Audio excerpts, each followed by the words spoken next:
6 जनवरी 2025 वाले दिन सुबह को 11:15 पे दूर पैसिफिक पिलिसेड के पहाड़ों पर भड़कती हुई चिंगारियों के साथ आग नजर आती है। देखते ही देखते सिर्फ 1 घंटे के दौरान ये आग इतनी फैल गई कि धुएं ने पहाड़ को पूरी तरह से छुपा दिया। सैटेलाइट में देखा जाए तो सबसे पहले ये आग पिलिसेड के पहाड़ों पर रिपोर्ट हुई थी, लेकिन उसके चंद घंटों के बाद ये ईटोन, हस, केनेथ, गेटी, स्किरबाल और सैन फर्नांडो तक फैल गई। जिस वक्त ये आग लगी थी उस वक्त यहाँ 100 किलोमीटर पर आवर स्पीड से हवाएं चल रही थी, जिनकी डायरेक्शन इनलैंड से ओशन की तरफ थी। अब सवाल यहाँ पैदा होता है कि अगर सबसे पहले आग पिलिसेड्स में लगी थी जो ओशन के बिल्कुल करीब है, तो फिर वहाँ से आग हवा के ऑपोजिट डायरेक्शन में 30 से 40 किलोमीटर दूर तक कैसे फैल गई। दोस्तों, इस आग ने टोटल 38,000 एकड़ एरिया को उजाड़ के रख दिया। 12,000 से ज्यादा बिल्डिंग्स और घर तबाह हो चुके हैं और 1,80,000 लोग अपने घर छोड़ चुके हैं। ये लॉस एंजलिस की तारीख में सबसे तबाहकुन आग है। आग को बुझाने की हर मुमकिन कोशिश नाकाम होती दिख रही है। वाटर बम्बर्स एक वक्त में 45,000 लीटर पानी फेंक रहे हैं, जो इस आग के सामने चंद बूंदों के बराबर लगते हैं। वाटर बम्बर्स की मदद से स्पेशल केमिकल भी फेंका जा रहा है, लेकिन कुदरत के सामने सारी मेहनत बेकार होती दिखाई दे रही है। कैलिफोर्निया, जहां पहले से पानी की कमी थी, जिसकी वजह से अक्सर फायर हाइडेंट्स खाली पड़े थे, 7 अलग अलग जगहों में फैलने की वजह से फायर फाइटर्स और उनका इक्विपमेंट भी डिवाइड हो गया। और ऊपर से 70 से 100 किलोमीटर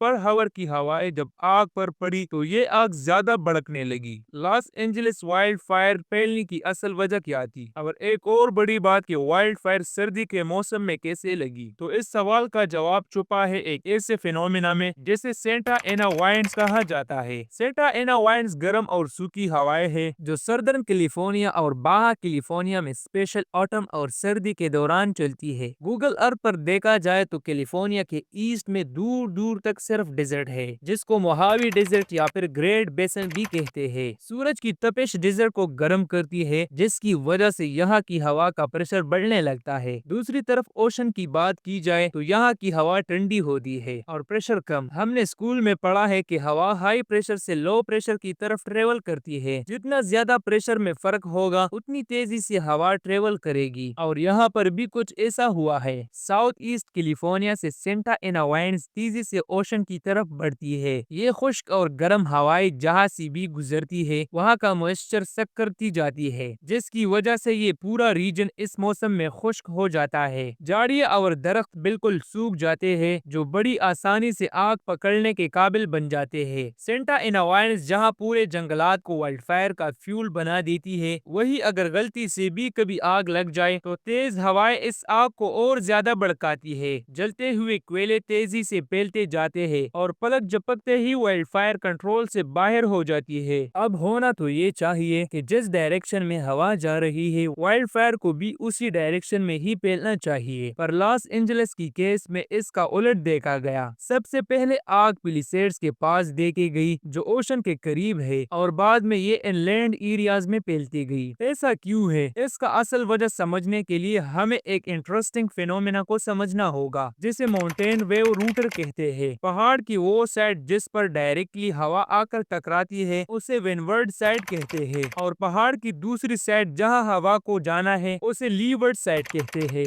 होता यूं है कि जब विंडवर्ड साइड हवा को रोकती है तो उसी दौरान लीवर्ड साइड पर एक वर्टेक्स इफेक्ट पैदा होता है, और इस वर्टेक्स में हवा गोल गोल घूमती रहती है। इन्हें पहाड़ के ऊपर हवा की डायरेक्शन एक तरफ होती है तो पहाड़ के नीचे हवा की डायरेक्शन दूसरी तरफ चलती है। लॉस एंजलिस केस में भी इस फिनोमेना का बहुत बड़ा रोल है। पिलिसेड्स जहां सबसे पहले आग रिपोर्ट हुई, और यहाँ माउंटेन वेव रूटर की वजह से पहाड़ की चोटी से नीचे नीचे हवा अपोजिट डायरेक्शन में जनरेट हुई, जो आग को इनलैंड एरियाज में फैलाने की सबसे बड़ी वजह बनी। एक बार जब वाइल्ड फायर बहुत ज्यादा बढ़ जाती है तो फिर ये काफी सारे अजीब फिनोमेना को पैदा करती है। कुछ ऐसे फिनोमेना जिनको प्रेडिक्ट करना भी बहुत मुश्किल होता है। इनमें से एक है फायर टोर्नेडो। ये एक रेयर और डेंजरस फिनोमेना है जो इंटेंस वाइल्ड फायर के दौरान बनता है। ये होता टोर्नेडो की तरह है, पर इसके अंदर सिर्फ आग और गर्माइश होती है। वाइल्ड फायर से जो नाकाबिले यकीन गर्माइश पैदा होती है वो आस पास की हवा को फौरन गर्म करके ऊपर की तरफ खींचती है। गर्मी की वजह से गर्म हवा बहुत तेजी से ऊपर की तरफ उठती है और नीचे से ठंडी हवा उस जगह को भरने के लिए आती है। ये अपड्राफ्ट एक रोटेशनल मोशन क्रिएट करता है जो आसपास की सूखी झाड़ियों को फायर टोर्नेडो में खींचकर वार्टेक्स को और भी ज्यादा दहशतनाक बना देता है। अब ये फायर टोर्नेडो इलाके में चलने वाली हवा पर हावी होकर अपने अंदर खुद की हवा पैदा करने लगता है, जिसकी डायरेक्शन का अंदाजा लगाना भी बहुत मुश्किल होता है, लेकिन ज्यादातर चांसेस होते हैं कि ये पहाड़ के साथ साथ ऊपर की तरफ वाइल्ड फायर को बढ़ाएगा। वाइल्ड फायर एक हकीकत है और क्लाइमेट चेंज की वजह से आने वाले सालों में ये ज्यादा फ्रिक्वेंटली पाई जाएगी। अमेरिका के पास वाइल्ड फायर को कंट्रोल करने के लिए लेटेस्ट टेक्नोलॉजी भी मौजूद है। सबसे पहले इंफ्रारेड कैमरास, जिससे वाइल्ड फायर के टेम्परेचर और उसके फैलने का रियल टाइम डेटा लिया जाता है। सैटेलाइट की मदद से आग की साइज और लोकेशन को मॉनिटर किया जाता है। आजकल तो आर्टिफिशियल इंटेलिजेंस की मदद से आग के फैलने की डायरेक्शन को प्रिडिक्ट भी किया जाता है और फिर ये सारी इंफॉर्मेशन फायर फाइटर्स तक पहुंचाई जाती है। फायर फाइटर्स कोशिश करते हैं कि जहां आग लगी है उसके इर्द गिर्द केमिकल स्प्रे करे ताकि आग ज्यादा ना बढ़ सके। पर लॉस एंजलिस में फायर फाइटर्स पहले एक एरिया की आग को कंट्रोल करते तो हवा के जरिए आग दूसरी जगह तक फैल जाती थी। अमेरिका की तारीख में पहली रिकॉर्डेड वाइल्ड फायर साल 1871 में मिशिगन के पास लगी थी। इस वाइल्ड फायर में 12 लाख एकड़ राख की नजर हो गए और 2500 जाने हलाक हो गई। 1871 की मिशिगन फायर से लेकर आज की लॉस एंजलिस वाइल्ड फायर तक कुदरत हमें इशारा दे रही है कि आग पर काबू पाना आज भी करीब नामुमकिन है, लेकिन हम अगर कुदरत को समझने की कोशिश करें और क्लाइमेट चेंज से लड़ने के बजाय इसके हिसाब से चलने लगे तो शायद वाइल्ड फायर का सिलसिला दोबारा से थम सकता है।